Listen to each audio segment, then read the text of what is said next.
Bismillahirrahmanirrahim. Assalamualaikum warahmatullahi wabarakatuh.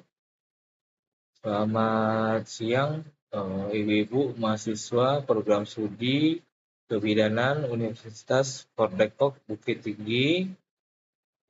Perkenalkan, saya Hafiz Nugraha, dosen penggampu pada mata kuliah Kewirausahaan Digital. Nah, untuk pertemuan kali ini, saya akan memberikan sedikit pengantar tentang mata kuliah kewirausahaan digital, di mana materi di pertemuan 9 dan 10 ini kita membahas tentang bagaimana menjadi seorang wirausaha digital. Nah, sebelum kita melanjutkan terkait sedikit pengantar materi pada pertemuan kali ini, mungkin ada baiknya saya sampaikan dulu bahwa Ibu nanti akan saya berikan tugas di LMS bahwa ibu-ibu harus mereview kembali video pengantar yang saya jelaskan secara singkat ini. Jadi nanti tugasnya ibu-ibu review kembali materi yang saya sampaikan ini lengkap serta dengan penjelasannya, dan itu dikumpul di LMS Universitas Fordekok Bukit Tinggi. Nah, baik ibu-ibu, mari saja kita mulai sedikit pengantar tentang materi bagaimana menjadi seorang wirausaha digital. Nah, sebenarnya ada 4 poin ini yang akan kita bahas. Intinya untuk menjadi seorang wirausaha digital itu kita harus mengetahui dulu bagaimana gambaran umum mengenai wirausaha digital. Nah, yang kedua itu bagaimana kita mampu menggali ide bisnis dan mengenal prinsip bisnis. Yang ketiga ada studi kelayakan usaha. Dan yang keempat ada manajemen bisnis.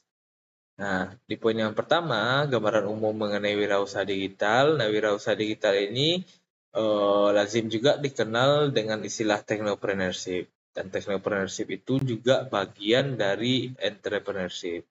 Nah, technopreneurship bersumber dari riset dan temuan-temuan baru dalam bidang teknologi yang dikembangkan dengan seksama sehingga dapat memberikan keuntungan bagi penciptanya dan masyarakat penggunanya.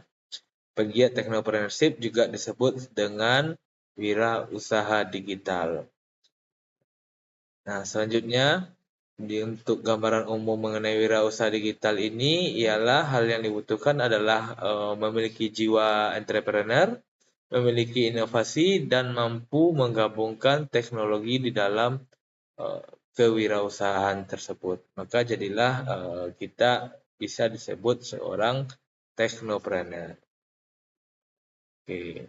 Nah, poin yang kedua yang kita bahas ialah menggali ide bisnis dan mengenali prinsip bisnis. Poin yang pertama itu mengidentifikasi ide bisnis.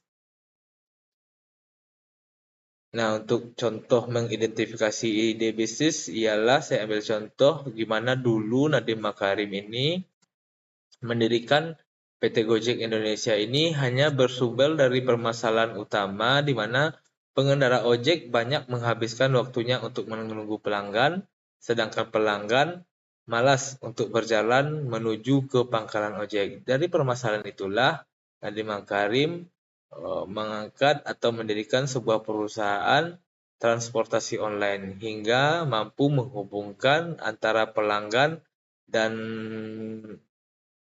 tukang ojek atau pengendara ojek itu melalui telepon seluler.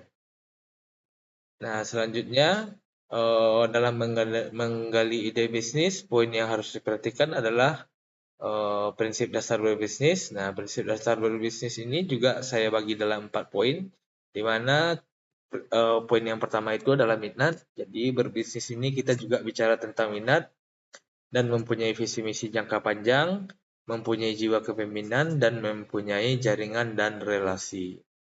Selanjutnya, poin yang ketiga yang akan kita bahas adalah studi kelayakan usaha, di mana studi kelayakan yang diterapkan secara benar akan menghasilkan laporan yang komprehensif tentang kelayakan bisnis yang akan direalisasikan dan mengukur besaran risiko yang mungkin terjadi. Nah, ada 4 poin yang harus diperhatikan dalam studi kelayakan usaha ini. Yang pertama itu ialah aspek pasar dan pemasaran.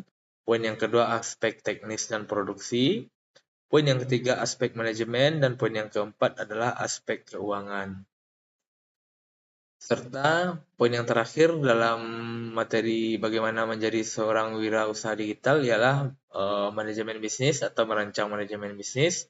Ada tadi namanya MSDM, manajemen sumber daya manusia, dan pemasaran. Terkait manajemen sumber daya manusia ialah bagaimana kita nanti mengelola karyawan atau mengelola SDM yang ada di dalam usaha atau unit bisnis tersebut.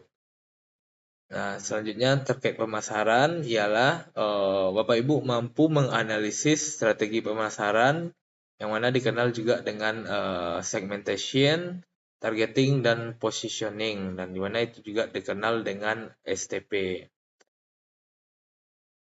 Nah, mungkin itu saja untuk pengantar di pertemuan 9 dan 10. Maka dari itu, silakan Bapak Ibu menuliskan kembali review tentang bagaimana menjadi seorang wirausahawan digital.